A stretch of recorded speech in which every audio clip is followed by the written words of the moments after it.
বাংলাদেশের সর্ব উত্তরের জেলা অর্থাৎ পঞ্চগড় জেলা। এখন আমি এই সদর থেকে আরো 40-50 কিলোমিটার উত্তরে যাব, সেটি হচ্ছে তেতুলিয়া।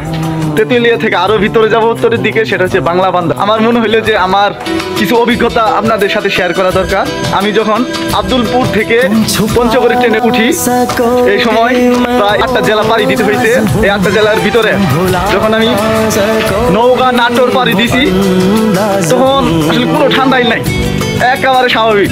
যখনই আমি জয়পুর হাট পাড়ি দিয়ে দিনাজপুরে ঢুকতেছি, এত শীত, প্রচুর শীত, তোরে জ্যাকেটের উপরে জ্যাকেট পরলাম। আবার সেইখান থেকে তখন আরো ভিতরে ঢুকলাম ঠাকুরগাঁও, দিনাজপুরে করে তখন ঠাকুরগাঁও ঢুকতেছি। ঠাকুরগাঁও ঢুকে দেখি সেইখানে আরো ঠান্ডা, এত ঠান্ডা, ঠান্ডায় মানে অবস্থা আরো খারাপ। ঠাকুরগাঁও পর্যন্ত পঞ্চগড় ঢুকলাম, আরো ঠান্ডা, এত ঠান্ডা। আসলে আমি আমার সেই বন্ধুদের স্মরণ করতে চাই, যে বন্ধুরা কি বলছিল, জামালপুর এবং ময়মনসিংহ এর বন্ধুরা, যে বন্ধু এবার তো আসলে কোনো শীতই নাই। আমি তাদের উদ্দেশ্যে বলতে চাই যে তোমরা যদি শীতের আবহাওয়া পেতে চাও, তাহলে পঞ্চগড় চলে আসো। পঞ্চগড় আসলে তুমি বুঝতে পারবে যে আসলে শীত আছে। আমি একটু আগে দেখলাম টেম্পারেচার দেখলাম যে 10 ডিগ্রি সেন্টিগ্রেড, একদম ভাবা যায় 10 ডিগ্রি সেন্টিগ্রেড। আমি যে শীতের কাপড় পরছি দুইটা, তারপর হাত গ্লাস পরছি, জুতা পরছি, তারপরেও ঠান্ডা, প্রচুর ঠান্ডা। আমি ভাবতে পারিনি মানে এই সময়, যেহেতু জানুয়ারি এটা শেষ মাস, কারণ এই সময় শীত থাকে না, তারপরেও এখানে এত শীত।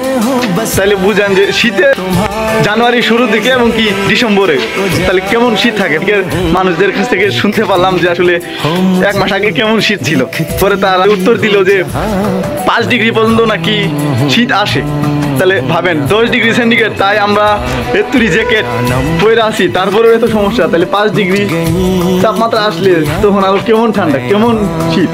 আমি এখন বুঝতে পারছি 1971 সালের পরে বঙ্গবন্ধু কেন বাইরের দেশের কাছে হাত পাতিছিলেন এই কম্বলের জন্য।